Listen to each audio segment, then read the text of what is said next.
नमस्कार दोस्तों, कैसे हैं? आई होप कि सब अच्छे होंगे। तो आज हम फिजिक्स के 3 इम्पोर्टेंट पॉइंट यानी कि क्वेश्चन टॉपिक लेकर आए हैं, जिनको आज बताएंगे। जैसे कि ट्रांसफार्मर किसे कहते हैं, इसकी संरचना, कार्यविधि तथा इसकी हानियों का वर्णन कीजिए।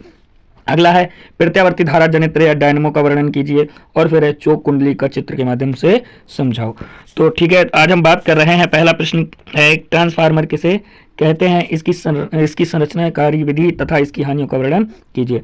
तो ट्रांसफार्मर अनोन्य प्रेरण के सिद्धांत पर कार्य करने वाला एक ऐसा साधन है जो प्रत्यावर्ती धारा के विभव को परिवर्तित करने के काम आता है। यह ऊंचे विभव वाली निर्बल प्रत्यावर्ती धारा को नीचे विभव वाली प्रबल वैद्युत धारा में अथवा नीचे विभव वाली प्रबल प्रत्यावर्ती धारा को ऊंचे विभव वाली निर्बल वैद्युत धारा में बदलने के काम आता है। इसी के अनुसार ट्रांसफार्मर दो प्रकार के होते हैं। पहले प्रकार का परिवर्तन करने वाले को अपचाई ट्रांसफार्मर तथा दूसरे प्रकार का परिवर्तन करने वाले को उच्चाई ट्रांसफार्मर कहते हैं। ट्रांसफार्मर केवल प्रत्यावर्ती धारा एसी के साथ ही काम में आता है, दिष्ट धारा के साथ नहीं। अगर हम इसके रचना की बात करें तो इसमें नरम लोहे की पत्तियों का एक के ऊपर एक रखकर एक आयताकार अथवा गोलाकार पटलित क्रोड होता है। ये पत्तियां एक दूसरे से पृथक रखी जाती हैं, जिससे कि क्रोड में भंवर धाराएं कम उत्पन्न हो और वैद्युत ऊर्जा का ह्रास कम हो। इस क्रोड पर तांबे के तार की अलग अलग दो कुंडलियां लपेटी जाती हैं। ये कुंडलियां एक दूसरे से तथा लोहे की क्रोड से पृथक रखी जाती हैं। इन कुंडलियों में से एक में तांबे के मोटे तार के कम फेरे होते हैं तथा दूसरे में तांबे के पतले तार के अधिक फेरे होते हैं। इनमें एक से एक को प्राथमिक कुंडली तथा दूसरी को द्वितीयक कुंडली कहते हैं। उच्चाई ट्रांसफार्मर में मोटे तार की कम फेरों वाली कुंडली को प्राथमिक कुंडली कहते हैं तथा पतले तार की अधिक फेरों वाली कुंडली को द्वितीयक कुंडली कहते हैं। अपचाई ट्रांसफार्मर में इससे विपरीत होता है। अब ये जो है, ये चित्र आप देख लेंगे, ये पूरा चित्र अच्छे से देख कर जाएंगे, चित्र बनाने को आएगा। ठीक है, इसके आगे फिर ये उसके प्रकार हैं। ये उच्चाई ट्रांसफार्मर, ये अपचाई ट्रांसफार्मर है, देखिए। ठीक है, ये बीच में क्रोड है, ये प्राथमिक द्वितीयक, बीच में क्रोड लगे हैं। इसके बाद इसकी कार्यविधि की अगर बात करें, दिए गए विद्युत वाहक बल के स्रोत को सदैव प्राथमिक कुंडली में जोड़ते हैं। जब प्राथमिक कुंडली में प्रत्यावर्ती वैद्युत धारा बहती है तो धारा के प्रत्येक चक्र में क्रोड एक बार एक दिशा में चुंबकित होती है तथा दूसरी बार में दूसरी दिशा में, अतः क्रोड में एक परिवर्ती चुंबकीय क्षेत्र उत्पन्न होता है। इस प्रकार कुंडली की वैद्युत ऊर्जा को क्रोड की चुंबकीय ऊर्जा में रूपांतरण हो जाता है। चूंकि द्वितीय कुंडली भी उसी क्रोड पर लिपटी है, अतः क्रोड के बार बार चुंबकन तथा विचुंबकन होने से इस कुंडली में गुजरने वाले चुंबकीय फ्लक्स में लगातार परिवर्तन होता रहता है। अतः विद्युत चुंबकीय प्रेरण के कारण द्वितीय कुंडली में उसी आवृत्ति का प्रत्यावर्ती विद्युत वाहक बल उत्पन्न हो जाता है। इस प्रकार क्रोड की चुंबकीय ऊर्जा का द्वितीय कुंडली की वैद्युत ऊर्जा में रूपांतरण हो जाता है। द्वितीय कुंडली में प्रेरित विद्युत वाहक बल का मान दोनों कुंडलियों में फेरों की संख्या के अनुपात पर निर्भर करता है। माना कि प्राथमिक कुंडली में तार के फेरों की संख्या Np तथा द्वितीय कुंडली में Ns है और प्रत्येक फेरे में बद्ध चुंबकीय फ्लक्स φb।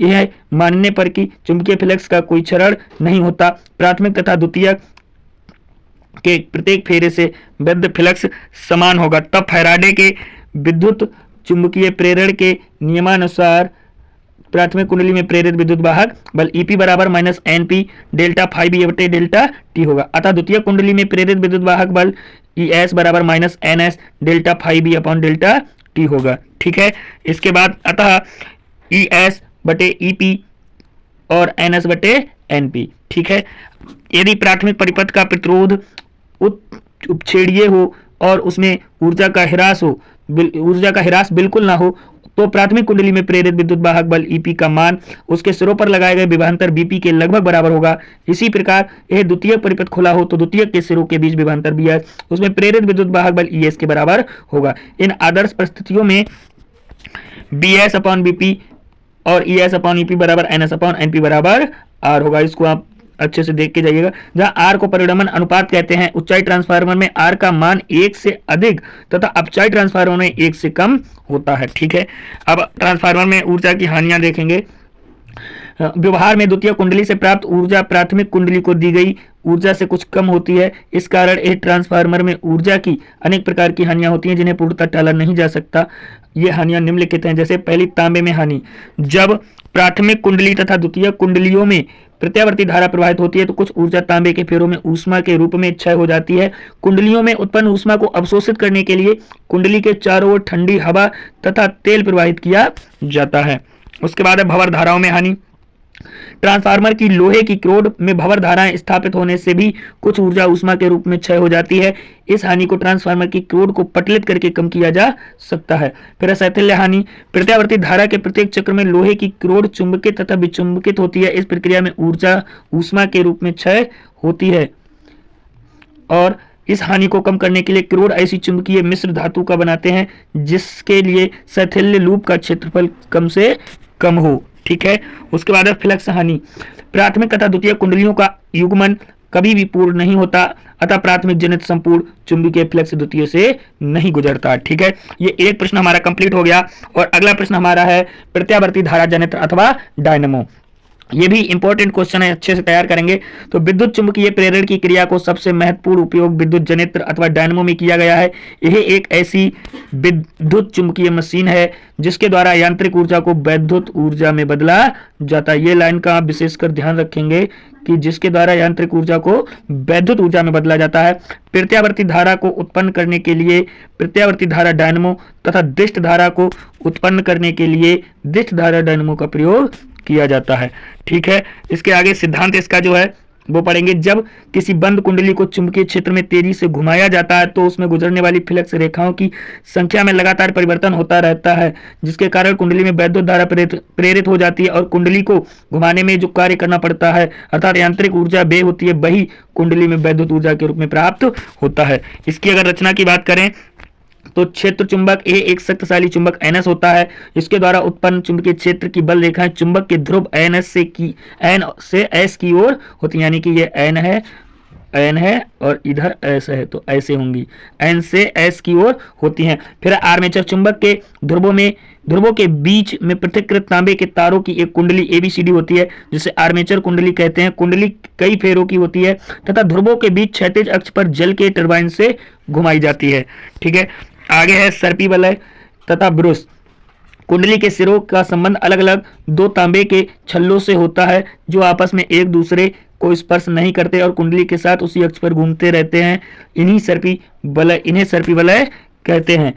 ठीक है। इन छल्लों को दो कार्बन की ब्रुश X तथा Y स्पर्श करती रहती हैं। ये ब्रुश स्थिर रहती हैं तथा छल्ले इन ब्रुशों के नीचे फिसलते हुए घूमते हैं। इन ब्रुशों का संबंध उस बाह्य परिपथ से कर देते हैं जिसमें वैद्युत धारा भेजनी होती है। ठीक है। ये इसका चित्र है, आप इसको देख लीजिएगा। ठीक है। आगे इसकी क्रिया। जब आर्मेचर कुंडली ABCD घूमती है तो कुंडली में से होकर जाने वाली फ्लक्स रेखाओं की संख्या में परिवर्तन होता है अतः कुंडली में धारा प्रेरित हो जाती है। मान लो कुंडली में दक्षिणावर्त धारा दिशा में घूम रही है तथा किसी क्षण क्षैतिज अवस्था में है। इस क्षण कुंडली की भुजा AB ऊपर उठ रही है तथा भुजा CD नीचे आ रही है। फ्लेमिंग के दाएं हाथ के नियम अनुसार इन भुजाओं में प्रेरित धारा की दिशा वही है जो चित्र में दिखाई गई है। अतः धारा ब्रुश X से बाहर जा रही है अर्थात यह ब्रुश धन ध्रुव है तथा ब्रुश 22 पर वापस आ रही है अर्थात यह ब्रुश ऋण ध्रुव है। जैसे ही कुंडली अपनी ऊर्ध्वाधर स्थिति से गुजरेगी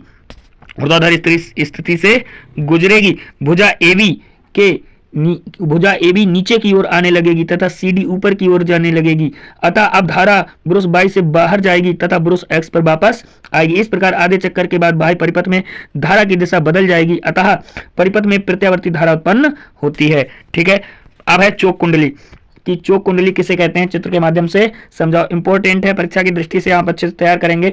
दिष्ट धारा परिपथ में धारा के मान को कम करने के लिए धारा नियंत्रक का उपयोग किया जाता है। इससे I²R वैद्युत ऊर्जा प्रति सेकंड ऊष्मा के रूप में क्षय होती है। प्रत्यावर्ती धारा परिपथ में धारा की प्रबलता कम करने के लिए एक ऐसी युक्ति जिसमें वैद्युत ऊर्जा का ह्रास नगण्य हो, इस युक्ति को चोक कुंडली कहते हैं। ये वाला डायग्राम आप अच्छे से बना के जाएंगे।